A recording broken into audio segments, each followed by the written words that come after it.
I think it's exciting to come to a meeting. This is the first meeting I've been to where the theme is evidence-based urology, and it happens that there's another meeting coming up in March, I think, this year in Saudi Arabia that's using the same theme. So congratulations to y'all for being really at the forefront. I'm not aware of any other meeting so far which has declared that that's the overriding principle of the gathering. So I think this will be an interesting and fun day.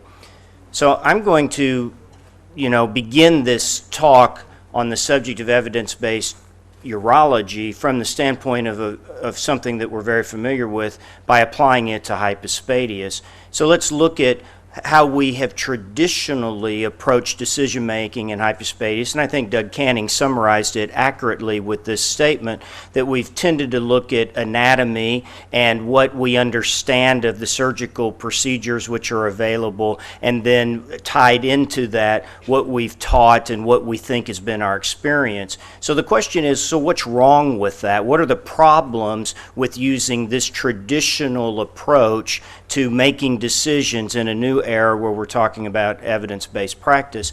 And the first thing is that the anatomy of hypospadias, as we all know, was quite varied. And even yesterday when we were discussing cases together, it was immediately apparent that we don't talk the same language. What seems to be very clear in your mind when you're talking about a patient with hypospadias is not necessarily the same way that I would describe that patient.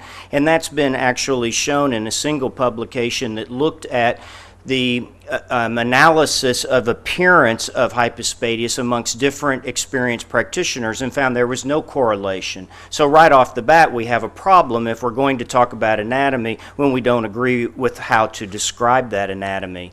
And similarly, when we say, well, I'm going to apply certain procedures to certain anatomic findings, well, those procedures and the relationship to those findings have not always been well defined, and furthermore, even when they've been well defined, we tend to apply them in different ways according to our own perspective of them. And at the bottom of the story is the fact that we don't really know, and we don't talk about very much, what are the factors that impact the outcomes from our operations. And finally, regarding when people stand up and say, well, in my experience, I'll admit those are the three words that drive me most crazy at meetings, because almost nobody in the room knows their own experience, because almost nobody in the room has actually taken the time to tabulate that experience and know exactly what it is. And I'm as guilty of that as everybody else, and we're going to show what a difference that makes. So what we have done is we have taken what we've been taught and then continued in some way to apply that to our practices, and we've called that our experience. So I start with my own experience in that way and say, there's my mentor right there, Edmund Gonzalez. That's who I first learned pediatric urology and hypospadias repair from in the early 1980s. And I'll just brag on him a little bit by saying that he got the highest award that Americans give to each other for their careers in pediatric urology a couple of years ago. So I'll just say that I think my mentor stands up to anybody else's mentor if we're going to talk about mentor-based practice. But I also say this is the time in which I was learning that. This is the 1980s. It doesn't quite look like today. And what about urology in the 1980s? Well, we were still cutting for stone when I began my urology practice, which we really no longer do, at least in the open sense. Ultrasonography was introduced in 1980, right around the time that I was beginning my training, as was nuclear medicine at that time. And that's what I looked like in 1980. So, things change as time goes by, and we just can't be content to say, well, I trained with a good person, and so I continue to practice the way I was taught. So this is how I learned hypospadias in the 1980s. John Duckett had just published the Magpie and his version of the transverse island flap. And in Houston, where I was, Ed Gonzalez realized that the Magpie indications were being over-applied, and so he came up with this algorithm for how to approach a distal hypospadias repair. So this is how I learned to correct hypospadias in 1982 when I began my training. And I'll just say this, I don't do any of this anymore. There's not an operation on that algorithm that I do, even though I had a good mentor.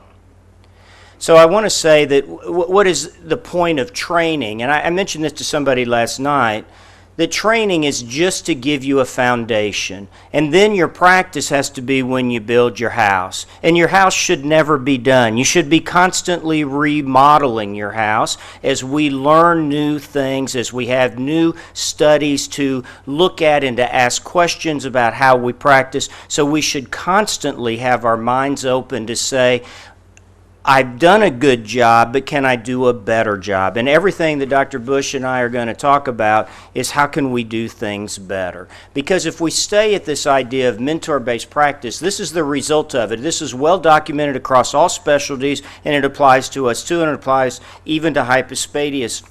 As a specific example, there are tremendous variations in what we do based upon this background from which we approach our decision making. People continue to use techniques that have poor outcomes and say, it's fine, they work well in my hands, and they are hesitant to adopt new and better surgical practices. And furthermore, we continue to teach this model in the United States. We decided to survey pediatric urology fellows in training and right out of training a year or so ago, and so this is some data from that. And what we found, and I'll elaborate on this in a minute, is again, wide variations in the approach to decision making for hypospadias. We asked them, where do you learn about hypospadias? And about half of them said they learn from reading articles, which is kind of scary, isn't that what you're supposed to do? And the other, about the same number, learned just from their mentors, and even more worrisome when we said, but when you go out, regardless of how you learned things, when you leave here and go into your practice, what's going to most influence your decision making? And the overwhelming response was, I'm going to do exactly what I was shown by my mentor, assuming the mentor was correct. So what is evidence-based practice? Here's a definition, that it's intentionally seeking out the best information that we can use to apply to our decision making. So rather than being trapped by what we've been taught by well-intended, well-respected mentors, the fact is that times change, knowledge grows, and we have to learn to apply that to our current and future practice. So we asked those fellows in that survey, so what are you doing for distal hypospadias repair? What are you being taught? And you see the responses were about 60% were being taught to do tip as basically the only technique, but the other 40% were being taught multiple techniques depending on the patient anatomy. So let's take a moment and apply an evidence-based approach to that and say, so how does that work? Well, first off, there are 3 publications that all reach the same conclusions, and some of you repeat this back to me. Well, we can only do a tip if we have a certain anatomy of the urethral plate. But here are 3 articles which say that's not true, that regardless of the configuration of the urethral plate, the outcomes from tip repair are the same. They are the same. And we published this paper, and I want to stress, this is consecutive patients. We did no other repair for distal hypospadias during this time frame. So for 8 years, we collected this data. This is every single patient who had a distal hypospadias repair. We did 1 operation for them, and we had a low complication rate. And I think you can guess that if we use the same operation in 500 and something consecutive patients and had a low complication rate, we didn't encounter a contraindication to using that technique. Some people continue to use the mathieu technique, and let's just admit that it can be used for the same distal hypospadias that a tip can be used for. The published complication rates, and we're going to talk about some of the problems in publication, and Dr. Bush is going to particularly emphasize that. But nevertheless, what you read is that the outcomes are basically the same. That was a systematic literature review that I'm quoting there that said they were the same. And there's been recently a couple of articles looking at uroflow rates, and they're the same amongst the 2 operations, even with long-term follow-up. But there are several studies which say the cosmetic results are different. In fact, every cosmetic study which has been done has said that the tip outcomes are better than those of the mathieu, and these include blinded reviews by panels of people looking at photographs, etc. So you can review the methodology that's been done, but this is not a surprise. This is the reason the operation became so popular so fast, because of the problem in getting a normal appearing meatus with a mathieu operation as opposed to the tip operation where it's consistently achieved. And why is that? Here's the reason I don't do flap repairs, or one of the main reasons, and that is that with the tip repair you close the gland securely without worrying about the underlying urethroplasty, whereas with a flap repair you sew the flap to the glands and you end up not closing the glands as much. So look at the difference in the length of glands closure here versus here. This patient is likely to end up with a glandular hypospadias. If that patient loses one stitch, the wound is dehisced and you have a distal hypospadias, so it's not even fixed. So that if we use the evidence-based approach, then we would have to say that the data indicates that tip is the correct choice to repair distal hypospadias and don't have to do mathieu operations or other repairs. Well, as soon as we start talking about evidence-based medicine, somebody's going to say, well, but look, these studies that you're basing it on are poorly done, and most of them are retrospective chart reviews. And one thing we should say from the beginning, and Dr. Bush is, trained in this, so she's going to address this more. I'm going to introduce the idea. It's very typical when you read an article nowadays for the concluding thing to say, but we need a randomized trial. We're not going to do randomized trials for most things because the numbers of patients which are needed to see differences are huge, and we don't have that many patients, and they're difficult to do. So we can do randomized trials, but that's never going to be the basis of our evidence.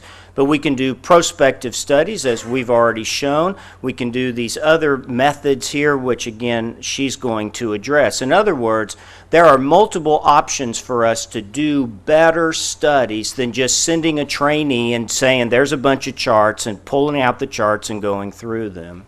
But what about this question of mathieu versus tip? Well, you see from this slide that in fact this comes from pretty good evidence, even using a higher threshold to define good evidence. Only a couple of these studies were in fact retrospective chart reviews. So how do you get started with this?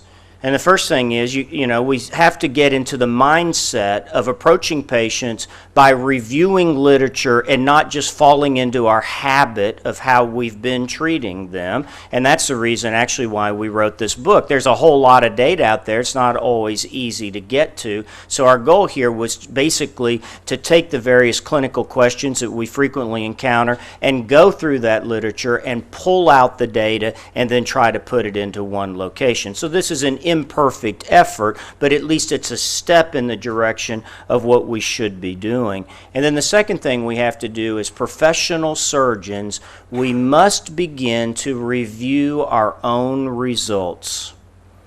And this is how easy it is. We're talking just about hypospadias. How easy it is for you to set up a spreadsheet on your computer. That's all you need. All we want to know is what is my complication rate right now from the procedures that I do. And that's all you need to set up in your spreadsheet. And obviously, as you see patients in the office and operate on them, it's very easy to enter this small amount of data. And then over a period of time, depending on how many cases you do, you can look at the database and see very easily what your outcomes are. This is how I got started in this. I was practicing out in Lubbock, Texas, which is a small town of 200,000 way out in the Panhandle. And I moved to Dallas, and I moved there specifically because I didn't have enough hypospadias surgery to do in Lubbock to really answer the questions that were arising from observations that I'd made. So I moved, and in Texas terms, this isn't really very far away, and I knew that some of my patients who were there would actually come over here to continue seeing me, which is what happened. So I took my charts. Back in the days of paper charts, I took my paper charts with me, but when I got to Dallas, of course, my charts wouldn't mesh with these charts. There's a whole different filing system, and so what I found was pretty soon my charts were being left all around the office in nursing drawers and on desktops and stuff like that. And I realized that pretty soon all of these were going to be lost and the information in them was going to be lost. And so when I moved there, I asked for a laptop, and I had no idea what you do with a laptop. That was in 1999. And some trainee said to me, well, one thing you can do is use those Excel spreadsheets that are in it. And so I thought, well, that's a good idea. So this is actually a screenshot from my Excel spreadsheet that shows the patients I operated on in Lubbock. These are from the very first tip repair that I did all the way down. I just took the data out of the charts and put it in the spreadsheet, and there was like 80 patients there. And I scrolled over and said, wow, look at this. I know exactly the number of patients I did, and I know exactly the complications I had. And I thought, that's tremendous. I'm going to keep doing that. So it's purely an accident that I stumbled into doing it this way. But let me show how this works. So here's the very first patient that ever had a proximal tip repair. And over time, I accumulated some of these patients. And look at my complication rate. Now, I assure you, I didn't know that. And when Mom said, well, what's the expected outcome from this? I said, oh, probably about a 30% complication rate. But in fact, it was much higher than that. I had that many fistulas alone. How could I not know that? And this is maybe one of the most key points that I'll make this whole day. You don't know your results until you tabulate your results. You have to do 10 distal hypospadias repairs for each proximal repair. So to accumulate a series of 15 proximal repairs, you got to do an awful lot of hypospadias surgery. And these patients are coming back to you periodically. You're seeing other patients in the office. So when people say, I know I don't have a high fistula rate because I never see a patient with a fistula, it's just not right. It's not true. And when you go back and review your records, you find out that in fact, your impression of your outcomes does not match the hard fact of your outcomes. So my first series of patients, I said I had this high complication rate, so I said I've got to make some changes. So I was doing what I was taught by my mentor. I was closing the urethra in a one-layer closure, putting stitches through the epithelium, and we were using chromic suture. That's exactly how my mentor taught me to do it. I had a good mentor. Remember, he got the urology medal a couple of years ago, but I thought, you know, this isn't right. So I made these changes in the urethroplasty, and then I looked at the next series of patients and saw a reduction by half of complications and a reduction in the number of fistulas. And then we made another modification, and I now no longer use Dartos at all. I use tunica vaginalis for all proximal repairs, and the complication rate came down even further to the point where now I had 0 fistulas from beginning out with 33% fistulas. But the impetus to do this came from looking at my results. Again, I had no idea I had that fistula rate. And if I hadn't done that, I'd probably still be stitching and using similar sutures to what I did when I began that experience. So when you start talking about databases, at least in our country, people start saying, well, don't you get in trouble with the IRB for doing that? And the answer is, you're doing it for quality assurance. No, you can do that. And the second thing is, people say, well, that just takes way too much time to do. But that simple database that I showed you takes no time. Dr. Bush and I keep very complicated databases, and we still manage to do that in only a few hours a week. It just takes the dedication to sit down at the end of the clinic or on a weekend or something, just put the data in.